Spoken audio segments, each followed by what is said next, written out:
पाठशाला में अब अगली क्लास, मध्य प्रदेश का वो हिंदू मंदिर जहां अब एएसआई सर्वे होगा, सच सामने आएगा। मध्य प्रदेश की भोजशाला, मंदिर या मस्जिद, वो सबूत जो सारा सच बताएंगे।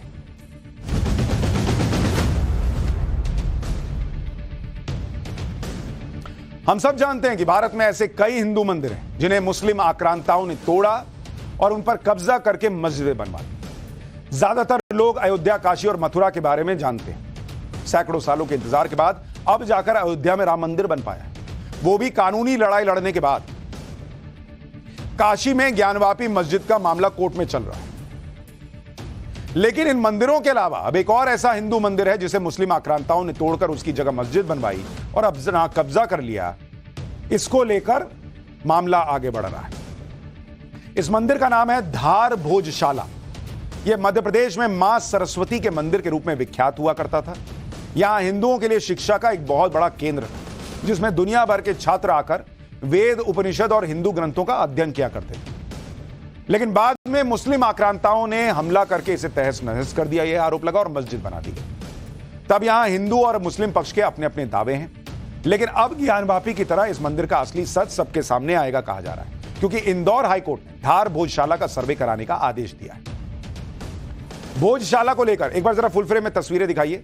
ये जो आप मंदिर देख रहे हैं, इसका एएसआई सर्वे होना है और इसको लेकर जो जानकारी है, यहां भी आपको उसी तरह की आकृतियां और सारी चीजें दिखेंगी जो आपको कई बार नजर आती हैं काशी विश्वनाथ में। भोजशाला को लेकर हिंदू फ्रंट फॉर जस्टिस ने इंदौर हाईकोर्ट में याचिका लगाई थी। इस याचिका में भोजशाला का अधिकार पूरी तरह से हिंदुओं को सौंपने की मांग की गई।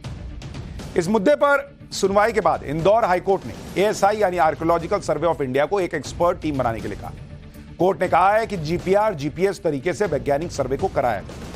जीपीआर का मतलब होता है ग्राउंड पेनिट्रेटिंग रडार।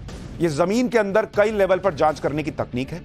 इस तकनीक से जमीन की गहराई में छुपी चीजों और उनके आकार का सटीक पता लगाया जा सकता है। भोजशाला परिसर में बनी इमारतों की उम्र पता करने के लिए कार्बन डेटिंग प्रक्रिया का इस्तेमाल भी किया जाएगा। हाईकोर्ट ने पूरे सर्वे की फोटोग्राफी और वीडियोग्राफी करने के लिए कहा है। इस सर्वे में भोजशाला के आसपास के 50 मीटर के दायरे की भी जांच की जाएगी।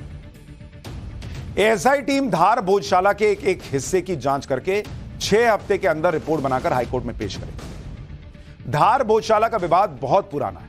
इस पर हिंदू पक्ष के अपने दावे और सबूत हैं और मुस्लिम पक्ष की अपनी दलील है। फिलहाल यह जगह एएसआई यानी भारतीय पुरातत्व सर्वेक्षण के अधीन है। यहां हिंदू समुदाय हर मंगलवार को पूजा पाठ करता है, जबकि मुस्लिम समुदाय को शुक्रवार के दिन दोपहर 1 से लेकर 3 बजे तक नमाज की परमिशन। यहां हर साल बसंत पंचमी पर वाग देवी सरस्वती की पूरे दिन पूजा की जाती है। लेकिन बसंत पंचमी शुक्रवार के दिन आ जाए तो विवाद बढ़ जाता है। ऐसा कई बार हो चुका है। जब शुक्रवार के दिन बसंत पंचमी आई, तब पुलिस और प्रशासन की निगरानी में पूजा और नमाज दोनों करवाई। भोजशाला विवाद को समझने के लिए आपको इसके इतिहास को भी जानना हो, ताकि यह समझ सके कि एक हिंदू मंदिर पर मुस्लिम पक्ष के दावे में कितनी सच्चाई है। दरअसल साल 1034 में परमार वंश के राजा भोज ने धार में वाग देवी सरस्वती की मूर्ति को स्थापित किया और ज्ञान की साधना के लिए सरस्वती सदन शुरू किया।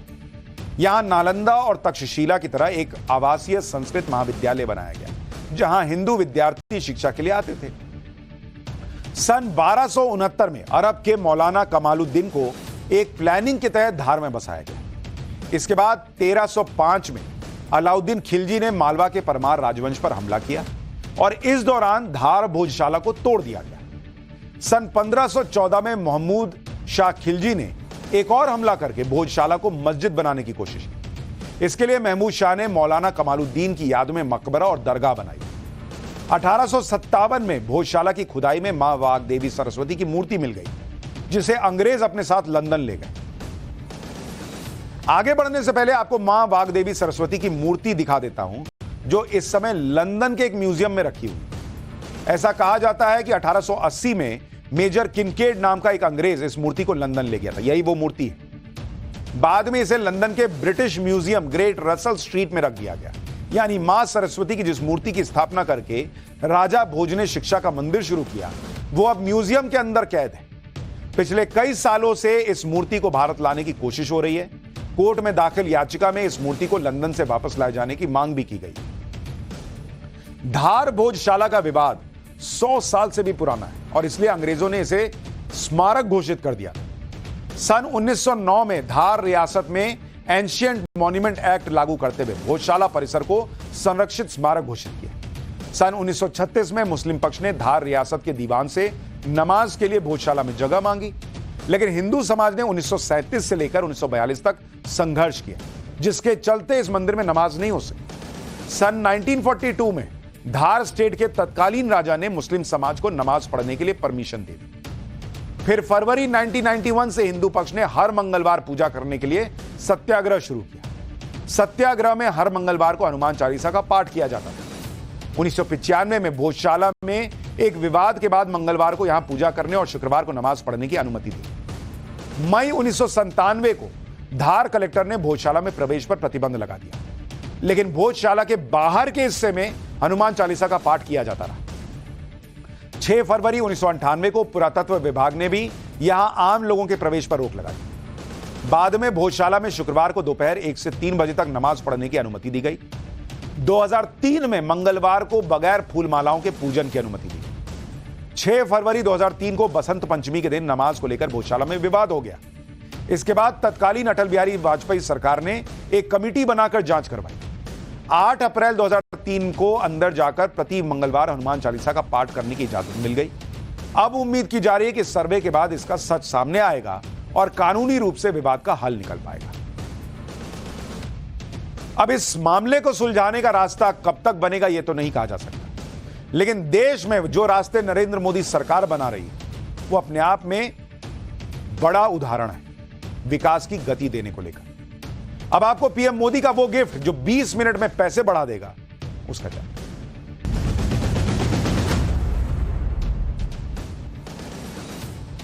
कई बार कहा जाता कि टाइम इज मनी, और अगर समय बच रहा है तो पैसा बढ़ रहा है। और अगर आप इस सोच में विश्वास रखते हैं तो नरेंद्र मोदी सरकार ने आपके पैसे बढ़ाने का भी एक और इंतजाम कर दिया। पीएम मोदी देश में कनेक्टिविटी बढ़ाने के लिए मिशन मोड पर काम कर रहे हैं। इसी मिशन के तहत पीएम ने आज देश को द्वारका एक्सप्रेसवे की सौगात दी। यह वो एक्सप्रेसवे है जिस पर चलने से वक्त के साथ ही आपका पैसा भी बचेगा। आज पाठशाला में द्वारका एक्सप्रेसवे की एक एक खूबी के बारे में भी आपको बताऊंगा। पहले द्वारका एक्सप्रेसवे के उद्घाटन समारोह की झलक देखिए। एक्सप्रेसवे का उद्घाटन करने के लिए पीएम मोदी गुरुग्राम पहुंचे। पीएम ने द्वारका एक्सप्रेसवे पर पैदल चलकर इसका निरीक्षण भी किया। केंद्रीय सड़क परिवहन मंत्री नितिन गडकरी और हरियाणा के सीएम मनोहर लाल खट्टर ने पीएम को एक्सप्रेसवे की खूबियों के बारे में भी बताया। इससे पहले पीएम ने गुरुग्राम में रोड शो भी किया। इस दौरान सड़क के किनारे लोगों की भारी भीड़ उमड़ी हुई नजर आई। पीएम ने भी सबका हाथ हिलाकर अभिवादन किया। इस दौरान भीड़ ने मोदी मोदी और जय श्री राम के नारे भी लगाए। एक बार देखिए वहां का माहौल।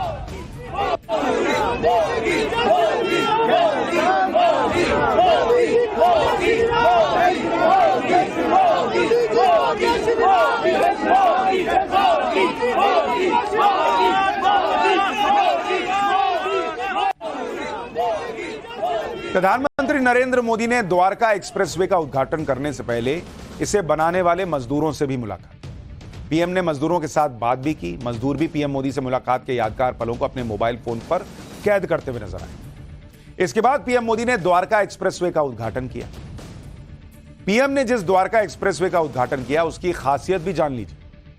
यह 8 लेन का एलिवेटेड एक्सप्रेसवे। एलिवेटेड का मतलब है कि पिलर खड़े करके जमीन के ऊपर इसको बनाया गया है।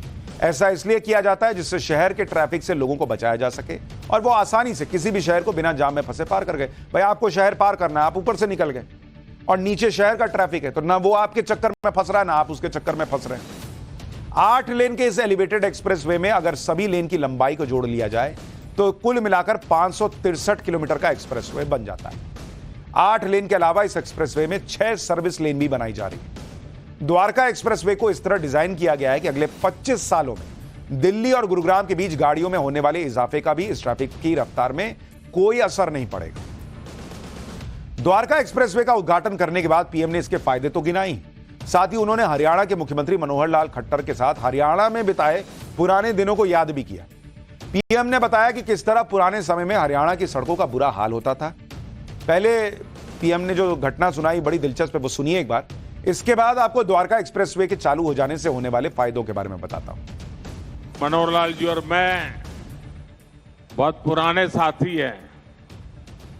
दरी पर सोने का जमाना था, तब भी साथ काम करते थे। और मनोहरलाल जी के पास एक मोटरसाइकिल रहती थी, तो वो मोटरसाइकिल चलाते थे, मैं पीछे बैठता था, रोहतक से निकलता था और गुरुग्राम आकर के रुकता था। ये हमारा लगातार हरियाणा का भ्रमण मोटरसाइकिल पे हुआ करता था। और मुझे याद है उस समय गुरुग्राम में मोटरसाइकिल पर आते थे, रास्ते छोटे थे, इतनी दिक्कत होती थी। आज मुझे खुशी हो रही है कि हम भी साथ हैं और आपका भविष्य भी साथ है। पीएम मोदी ने जिस द्वारका एक्सप्रेसवे की सौगात दी, उसके चालू होने से दिल्ली से जयपुर जाने वाले लोगों को गुरुग्राम शहर में मिलने वाले जाम से दो चार नहीं होना पड़ेगा। द्वारका एक्सप्रेसवे की शुरुआत के बाद गुरुग्राम को पार करने में मात्र 20 मिनट लगेगा, मात्र 20 मिनट। और अगर अभी आप चले जाइए पीक आवर्स में, जब तक यह बना नहीं था, तो गुरुग्राम को पार करने में 2 से 3 घंटा लग जाता था। आईजीआई एयरपोर्ट से सीधी कनेक्टिविटी मिलेगी, क्योंकि द्वारका एक्सप्रेसवे को एयरपोर्ट से जोड़ने के लिए टनल बनाई जा रही। दिल्ली के बॉर्डर पर बन रही करीब 3.5 किलोमीटर की इस टनल का काम अगस्त तक पूरा हो जाएगा। द्वारका एक्सप्रेसवे के जरिए 15 मिनट में द्वारका से मानेसर पहुंचा जा सकेगा, जबकि अब तक इस सफर को पूरा करने में करीब 1 घंटा लगता था। मानेसर से आईजीआई एयरपोर्ट के बीच का सफर मात्र 25 मिनट में पूरा हो जाएगा, जबकि अभी भी इसमें कम से कम 1 घंटा लग जाता है। मानेसर की तरफ से सिंगू बॉर्डर तक जाने में 45 मिनट लगेंगे, जबकि अभी कम से कम तो 2 घंटा लगता ही है।